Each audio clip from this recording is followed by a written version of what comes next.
বন্ধুসকল আপোনালোকে চাই আছে ৰিয়েল ফেক্টছ আছাম। ইতিমধ্যে অসমৰ মুখ্যমন্ত্ৰী ডক্টৰ হিমন্ত বিশ্ব শৰ্মাৰ দ্বিতীয়টো কাৰ্যকাল আৰম্ভ হৈছে আৰু তেখেতে চৰকাৰ গঠন কৰিছে। আৰু 2021 চনত তেখেতে এটা প্ৰতিশ্ৰুতি দিছিলে যে 1 লাখ চৰকাৰী চাকৰি তেখেতে দিব, 1 লাখ নিবনুৱাক সংস্থাপন দিব। আৰু এইটো কথা তেখেতে যেতিয়া এইবাৰ ইলেকশ্যন আৰম্ভ হৈছিলে তাৰ আগতে তেখেতে ছ'চিয়েল মিডিয়াত জনাইছিলে যে 2021 বৰ্ষত গুৰু দায়িত্ব গ্ৰহণ কৰি তেখেতে 1 লাখ মেধা নিযুক্তি দিব বুলি কৈছিলে। আৰু 5 বছৰত তেখেতে কিন্তু 1 লাখ নিযুক্তি অতিক্ৰমি 1.64 অৰ্থাৎ 1.64 লাখতকৈ অধিক যুৱক যুৱতীক নিযুক্তি প্ৰদান কৰিলে বুলি তেখেতে বিভিন্ন ছ'চিয়েল মিডিয়াত উল্লেখ কৰিছিলে।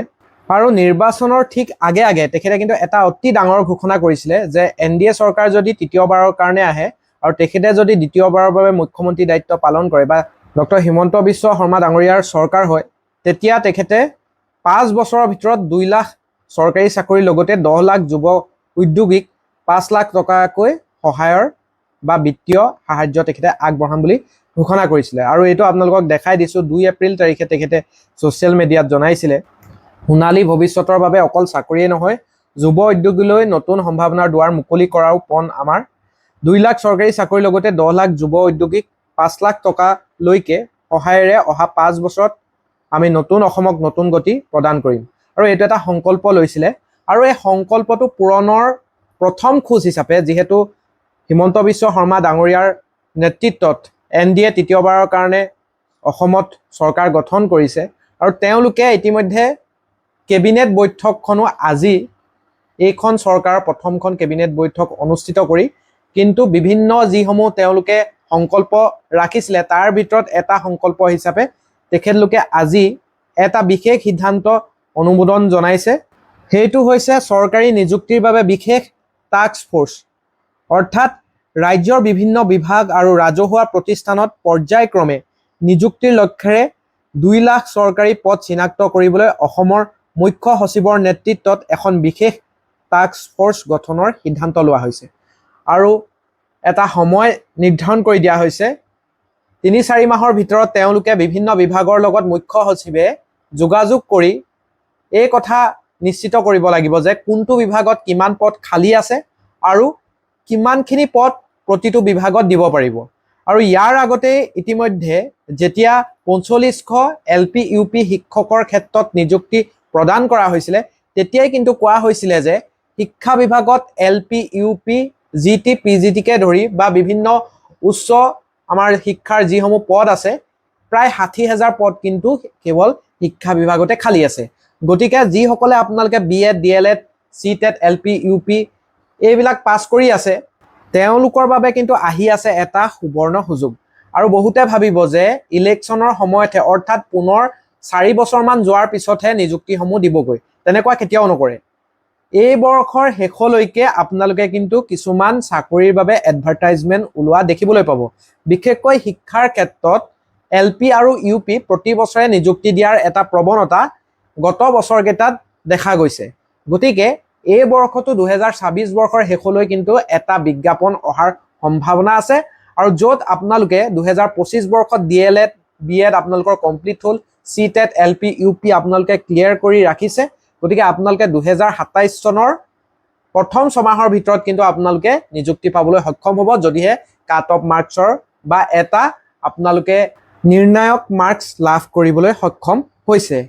তৃতীয়তে যিসকলে ADREৰ বাবে আপোনালোকে প্ৰস্তুতি চলাই আছে, ADRE 1.0 বা 2.0ত আপোনালোকে অসফল হ'ল বা এতিয়ালৈকে আপোনালোকে প্ৰচেষ্টা কৰাই নাই, বহাই নাই, ADREত আজিলৈকে বহিয়ে পোৱা নাই, এইবাৰহে আপোনালোকে কোৱালিফিকেশ্যন আপোনালোকে গোটাইছে ADREত বহিবৰ বাবে, সেইসকলৰ বাবেও কিন্তু ADRE 3.0 আহি আছে। কাৰণ বিভিন্ন বিভাগৰ তৃতীয় বৰ্গৰ আৰু চতুৰ্থ বৰ্গৰ বিভিন্ন খালী পদ আছে আৰু সকলো বিভাগতে কিন্তু যথেষ্ট সংখ্যক তৃতীয় আৰু চতুৰ্থ বৰ্গৰ খালী পদবী ওলাব। আৰু এই পদবীসমূহৰ বাবে পুনৰ কিন্তু ADRE 3.0 অনুষ্ঠিত হ'ব। গতিকে বিশেষকৈ পুলিচ বিভাগ, শিক্ষা বিভাগ আৰু ADRE অৰ্থাৎ বিভিন্ন বিভাগৰ তৃতীয় আৰু চতুৰ্থ বৰ্গৰ বাবে উমৈহতীয়াকৈ যিটো পৰীক্ষা হয়, এই বিভাগসমূহত কিন্তু যথেষ্ট সংখ্যক আপোনালোকে চাকৰি পাবলৈ সক্ষম হ'ব। আৰু প্ৰায় 1 লাখ মান চাকৰি এই প্ৰথমাৰ্ধতে অৰ্থাৎ 2.5 বছৰৰ ভিতৰতে দি দিব। তাৰ পিছৰ পৰ্যায়তহে কিন্তু পিছৰ 1 লাখ দিয়া দেখিবলৈ পাব। গতিকে এনেকুৱা নহয় যে এই চৰকাৰখনে 2026 চনত চৰকাৰখন আহি 2030 চন মানতহে চাকৰিসমূহ দিব, ইলেকশ্যনৰ আকৌ 2031 চনৰ ইলেকশ্যনৰ আগে আগে, তেনেকুৱা কেতিয়াও আপোনালোকে ভাবি নাথাকিব। প্ৰতি বছৰে কম কমকৈ নিযুক্তি দি থাকিব, প্ৰতি বছৰে আপোনালোকৰ 20,000 10,000 এইদৰে নিযুক্তি হৈ থাকিব। গতিকে যিসকলে আগতীয়াকৈ আপোনালোকে প্ৰিপেৰেশ্যন কৰি থাকিব, সেইসকলে কিন্তু 2027 বৰ্ষৰ ভিতৰত চাকৰিটো পাবলৈ সক্ষম হ'ব। আৰু এই 2 লাখ নিযুক্তিৰ সন্দৰ্ভত কেনেধৰণে টাস্ক ফ'ৰ্চ গঠন কৰা হৈছে, কেনেকুৱা ধৰণৰ পদক্ষেপ লোৱা হৈছে, এই সন্দৰ্ভত আজি প্ৰথম কেবিনেটখনত মুখ্যমন্ত্ৰী মহোদয়ে কিদৰে মন্তব্য কৰিছিল চাওঁ আহক।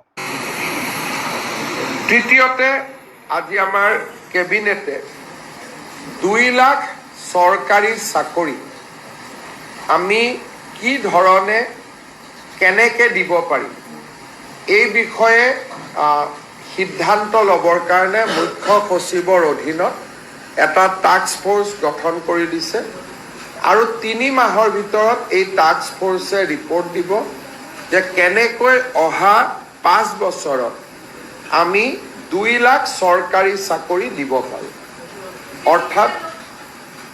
অৰ্থাৎ মুখ্য সচিব ডাঙৰীয়াই প্ৰতিটো বিভাগৰ লগত কথা পাতি চৰকাৰী বা চৰকাৰৰ দ্বাৰা নিয়ন্ত্ৰিত বিভিন্ন কৰ্পোৰেশ্যন,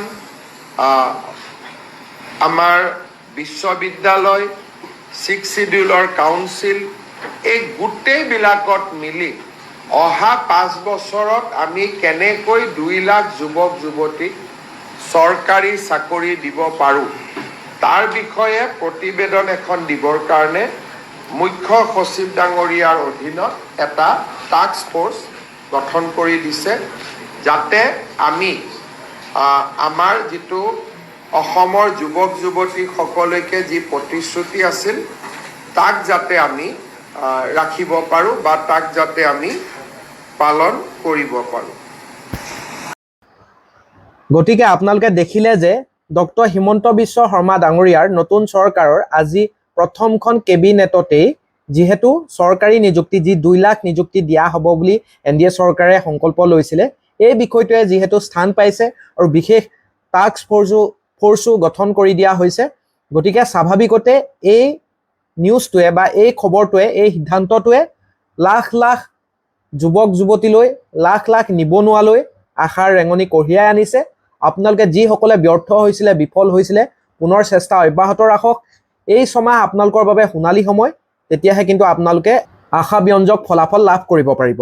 আৰু ADRE 1.0 হওক 2.0 হওক যেনেধৰণে আমি সহায় কৰিছিলোঁ, পুনৰ আমি ADRE 3.0 আৰু LP, UP, GT, PGT, টেটকাম ৰিক্ৰুইট হওক বা শিক্ষক নিযুক্তি সন্দৰ্ভত আপোনালোকক সহায় কৰি থাকিম। গতিকে যিসকল নতুন আমাৰ চেনেলটো আজিলৈকে তেওঁলোকে চোৱা নাই বা আমাৰ চেনেলটো ছাবস্ক্ৰাইব কৰা নাই, অনুগ্ৰহ কৰি চেনেলটো ছাবস্ক্ৰাইব কৰি ল'ব। ধন্যবাদ।